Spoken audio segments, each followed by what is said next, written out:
It's been an eventful few days for the pound since Thursday's election. We saw a strong rally in the currency on the back of the Conservative majority. While polls had been pointing to such a result, the significance of the majority was a little bit underestimated by the markets, which is why we saw the pound surge after those exit polls at 10 p.m.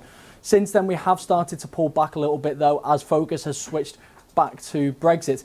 Of course, we're still above the 130 level, but then we are still looking a little bit vulnerable at this moment in time.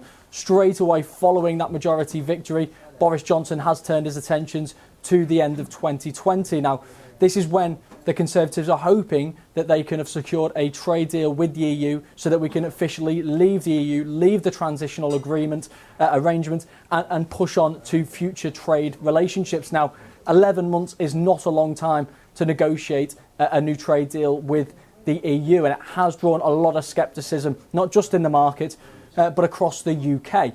Now, it's because of what Boris Johnson has proposed over the weekend that has caused this little bit of weakness that we're now seeing in the currency. He's effectively proposing a bill which will make it illegal for the UK not to leave the EU at the end of 2020. Given the short time frame, what that effectively means is that unless this law is changed, should it be invoked in the first place, the UK will leave the EU on WTO terms. This is effectively a no-deal Brexit, the same no-deal Brexit that the UK was facing at the end of March this year and at the end of the year two, and again now on the 31st of January. And naturally, that has not been a positive for the markets. Now, of course, the Conservative majority was seen as positive for the pound, but if it's offset with a WTO Brexit, then this is offsetting some of that positivity. Now, of course, there is still time to negotiate this trade agreement, and there is, like I say, potential for this to change.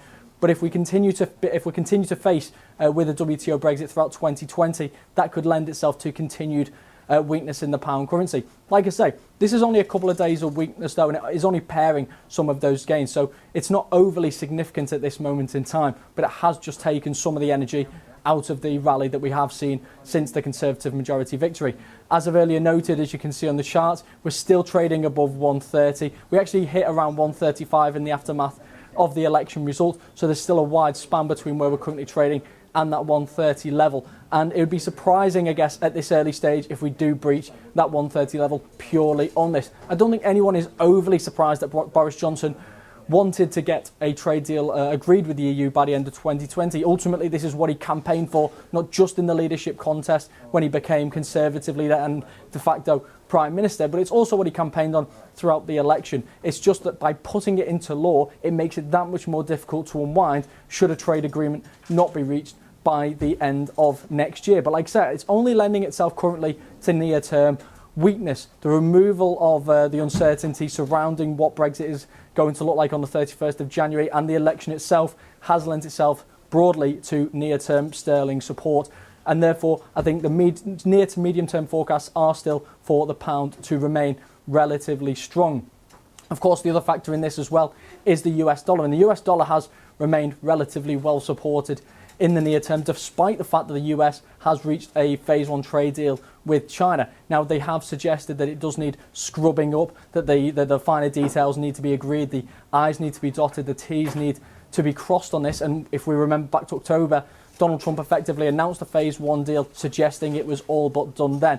The important thing with these, the latest revelations in regard to these tariffs, is the fact that the tariffs which were meant to be implemented in the middle of December on the 15th have been indefinitely suspended. And they are talking now about halving $120 billion worth of tariffs which have already been imposed. So this is seen as a massive step forward. But we haven't seen too much dollar weakness on the back of that, which has surprised many people. And what this means is that we are continuing to see the downward pressure on this currency pair because, of course, that dollar weakness that we may have seen on the back of that trade deal would have lent itself again to improvement in this currency pair. But like I say, this is just a knee-jerk reaction that we're currently seeing. It could partially be a little bit of profit taken following the immediate election result. In the near term, as long as we stay above 130, I think people are broadly going to remain bullish on the pound. And I think a year is a long time and a lot can change in that period. But early on this week, it is lending itself to a little bit of weakness in the pound, and that's not being offset by weakness in the dollar, which we could have seen in the aftermath of this deal.